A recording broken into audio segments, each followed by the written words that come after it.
So you found the place, huh? Oh, yeah. It's the only orange van on the block.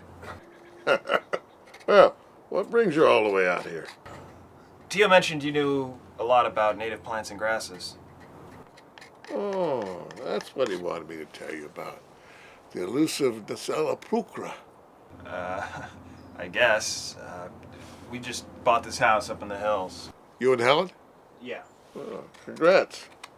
Oh, hold the applause. It's really just a $1 million fire hazard. I guess what firemen would call a natural-born loser. That bad, huh? Yeah, it's shake roof and everything. But we were thinking about trying to reduce the fire danger by planting natives. Smart move. I planted some native bunchgrass here last winter as plugs. Some species were grown for me by the local nursery, some seeds I collected. Some were already here. It's really hard to reestablish grasses once they've been disturbed. The weed warriors say that all has to do with how the roots of the grasses battle each other for nutrients symbiotically. Disturbed? Oh, yeah. This all used to be just overgrazed rangeland. I found cow bones bleaching in the sun over on the other side of the freeway by the college. When I was a kid, when we first moved in here, we were driving downtown and there was a guy moving sheep along the road, just walking along. That was long before they built the freeway. You can barely see it from here, but there's barbed wire fences in a lot of these canyons. They follow the old land grant property lines. They used to build the fence posts out of redwood, long-lasting heartwood, virgin stuff. They're still there. They may have rotted off at the base, but they're just lying there covered with moss. And all that barbed wire. Rusty as hell. So, where are you from? Boston. They taught us about the Civil War and founding fathers, and they even took us out to Valley Forge. We didn't have tract homes in our neighborhood. It was mostly just a hodgepodge. Out here, it's all about the missions and dying Indians and gold rush and waves of immigrants, land hungry as hell, flooding in. So, what is it you want to know? I was wondering where I can get some native grass seeds. Well, I've got an envelope in the shed over here. I could spare some. You know, you should try the Native Plant Society. They give walks throughout the Bay Area and lecture as they go. It's a chance to maybe meet some nice people, and you and the wife can have a lovely spring stroll. You know, apparently the Indians carried portable mortars and pestles, which they used to grind the seeds of the grasses and forbs. The Spanish call that food pinole. They named the town after it, Pinole. Yeah, I used to think all this grasses were natural, but no, all this noxious thistly stuff came over as contaminants in alfalfa and on the fur of the cows and sheep. Yeah. Those animals are regular seed bags with hooves.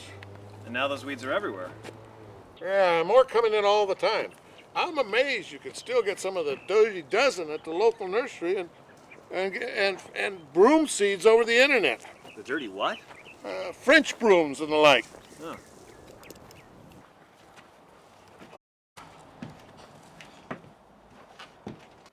Anyway, let me show you what I've done so far.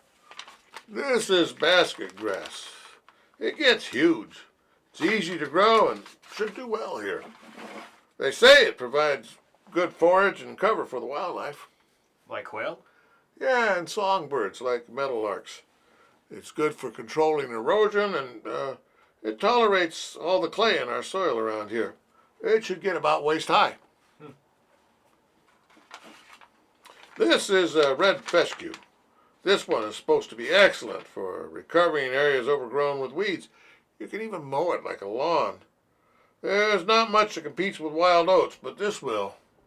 I'll scrape off the wild oat seeds like a handful of darts in spring to give the red fescue a decent chance. For fire protection, I've got this Mendocino reed grass. This one has roots that won't rot with overwatering as long as it's in well-drained soil. It also stays green late into the summer if you water it, so it really has to be a hot day for it to catch fire and burn.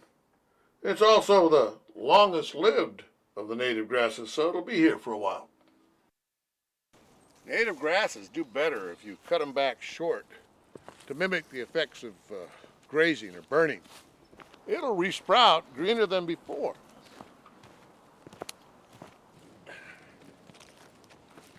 This stuff is going straight to the gully. This ditch wasn't near this deep when I was a kid. And that's just some street runoff. You have fire insurance. It certainly doesn't cover my art and pictures. I have nightmares about that. You know, if I could, I'd burn just this grass here. And I'd love to grow a native grass meadow from scratch. It would be beautiful. Yeah, but too risky. Fire doesn't kill all the weed seeds either. The ones deep in the ground. Ants actually carry weed seeds down in their burrow.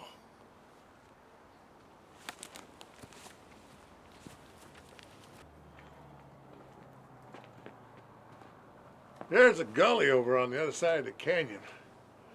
30 feet deep with sheer walls, like a box canyon. It could swallow up whole oak trees like a black hole swallows up stardust. Billions and billions. Whole lot of dirt came out of that one. It's still choking the steelhead down in San Pablo Creek. I'd take you over there, but it's a whole lot of poison oak to wade through. A whole lot. That's okay. I'm not that into wilderness treks. Sad story about the creek, though. Yeah, I guess the time to worry about erosion is before it gets serious. Oh, there's got to be a better way. Absolutely. Well, I better get back to this carving. Tell Theo that I think he should get a real job. And I'll see you at volleyball. Yeah, and thanks for all the advice. Feel like I'm finally getting the hang of this stuff.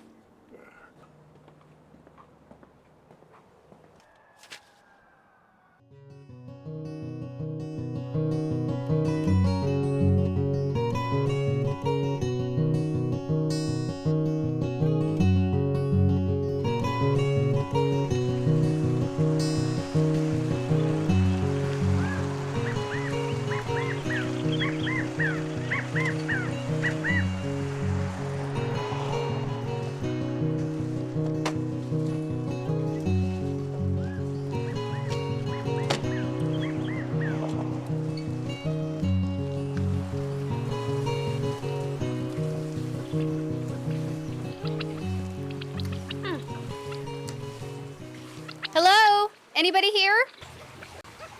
Good morning. Can I help you? Well, yes. I'm interested in buying some plants for my home. Okay. Do you have any ideas for landscaping? Well, let's see. This should give you some idea. Okay.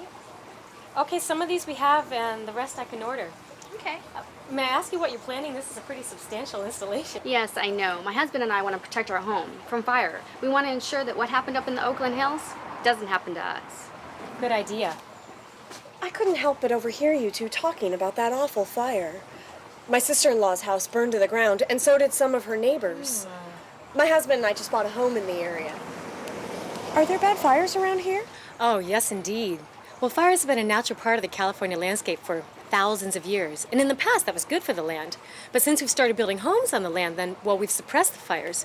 So the fuel builds up, and now when there is a fire, well, it's a firestorm. And that's exactly why we compiled this list. Do you think you could show me some of the plants on my list? Mind if I tag along? I could use some help, too. Sure. My name is Karen. I'm the botanist here. I'm Helen. And I'm Claudia. Nice to meet you both. Likewise. Okay, some of these we have, and, well, some we don't, and some of these will work, and, well, some just won't. To start with, the ideal setting would be to have the first 30 feet from your home cleared of any vegetation. But most folks don't go for that style of landscaping. Not unless you like rock gardens. Yeah. Well, what if you do want some in your home? What would you recommend? The penstemon, which is on your list. Oh, My husband and I are clearing away some area in front of our home, and that might work for us too. say, we can do this together. What plants would you avoid? Those with a high oil content, such as eucalyptus or the callistemon, the bottle brush. These are some of California's biggest problems. They're non-native, and when they burn, whoa, it is just hot and heavy. That's frightening. They're everywhere. Say, what about shrubs and flowers? I love flowers. Well, I'd like to recommend the Achillea. Lovely.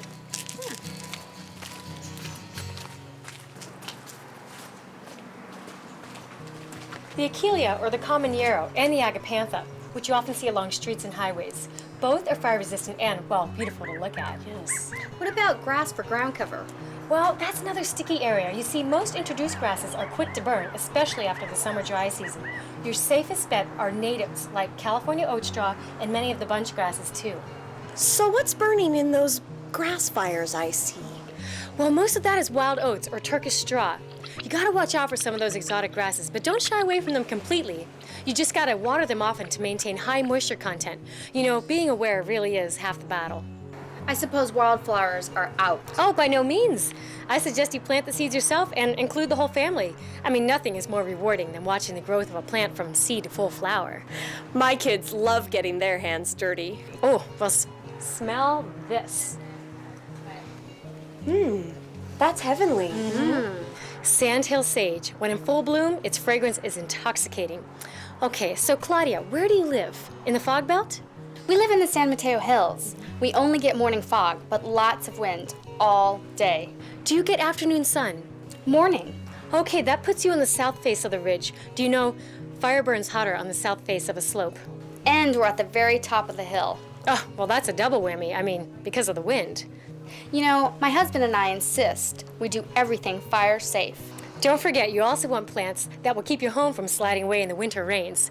Chaparral currant does a good job of holding soil, and it provides cover and food for quail. Did you guys hear our resident flock when you drove in? No, I didn't hear them, but I saw them. They are so beautiful. There they are again. I like animals too. I'd like to make my yard a happy refuge as well. Well, the natives are the way to go. The wild strawberries and the stone crops are right there. The strawberry is an herbaceous perennial, which needs water now and then, and the stone crops are succulents, which provide the best fire and drought resistance. Should I prune my trees? I want to crop the dead branches back, but I don't want to discourage birds from nesting. Oh, don't worry. By no means should you worry, because you should prune your trees at least 20 feet from the ground and 15 to 25 feet from your home. And don't worry, pruning will not bother your feathered friends. Well, I guess I should start packing my cart with some of these plants. I'm really excited to get home and get started. I'll help you. All right. I'll get the cart. You're so far from the nearest fire station. What precautions do you take against fire?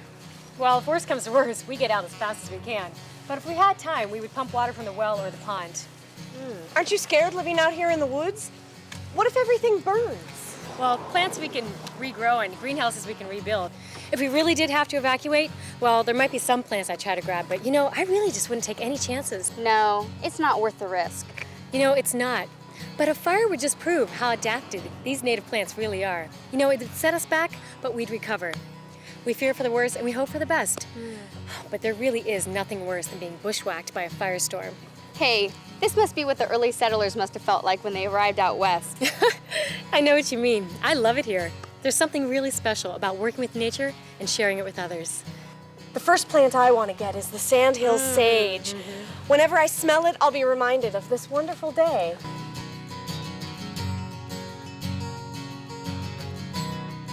Helen and Jesse patched up their differences and lived happily ever after in a fire-safe home. With a little help from his friends, Jesse persuaded Helen that planning for wildfire is part of the cost of living in a Mediterranean climate. To her credit, Helen convinced Jesse that spring house cleaning should include painting the exterior of the house, cleaning out the rain gutters, and cutting the brush back. How aggressively you go about it depends on your health, wealth, and emotional attachment to material possessions.